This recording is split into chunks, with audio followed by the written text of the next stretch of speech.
Conquest of Mecca. The beginning of the history of Fathom Mecca is the violation of the Hudaybiyah agreement signed by the Prophet Muhammad, representing Islam, with Suhail bin Amr, representing the Quraysh, in the 6th year of H. One of the important points is the agreement to carry out a ceasefire for 10 years. However, the agreement was violated by the Quraysh, who helped the Bani Bakr attack and slaughter the Bani Quza'a, allies of the Muslims. After the tragedy, representatives of the Bani Quza'a went to the Prophet Muhammad in Medina and told him about the treachery of the Quraysh in Mecca. As a result of the Quraysh's denial, the Prophet Muhammad immediately prepared 10,000 troops to conquer Mecca. Despite preparing a large army, the Prophet did not want war. He even ordered his troops not to attack unless they were forced to. The Muslim army was able to conquer Mecca without significant resistance from the outnumbered Quraysh troops.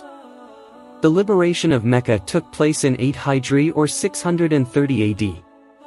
After the violation of the Hudaybiyah agreement, the Prophet immediately prepared troops to enter the city of Mecca.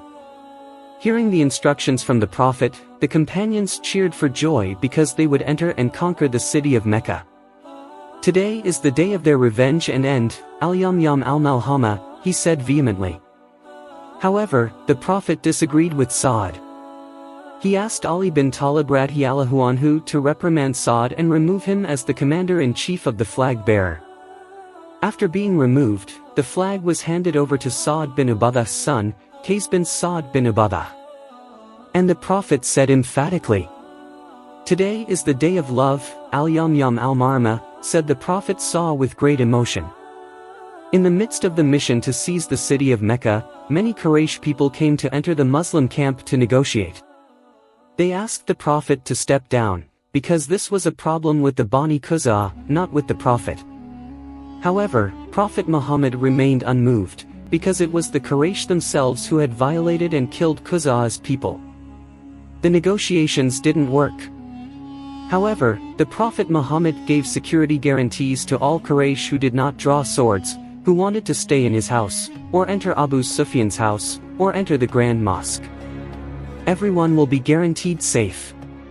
Only those who resist will be fought. They sent Abu Sufyan as an emissary, but he failed to conclude a peace treaty with the Muslims. On the 10th of Ramadan in 8 Hijriah, the Prophet Muhammad led 10,000 Islamic troops from Medina to Mecca. The Prophet Muhammad issued an ultimatum to the Quraysh. For those who keep their swords sheathed, entering the mosque, Kaaba area, and entering the house of Abu Sufyan will be guaranteed safety by the Prophet Muhammad.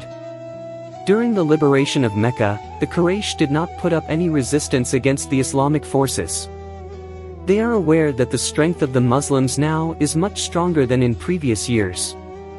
Prophet Muhammad preached at the door of the Kaaba to all Muslims and Quraysh infidels. The content of the Prophet Muhammad's sermon is the forgiveness he gave to the Quraysh for all the negative deeds they did to the Prophet Muhammad and the Muslims. The Prophet Muhammad also said that the Quraysh were fully released from punishment. After the sermon was delivered, many of the Quraysh converted to Islam. This event marked the power of the Prophet Muhammad and the Muslims over the city of Mecca.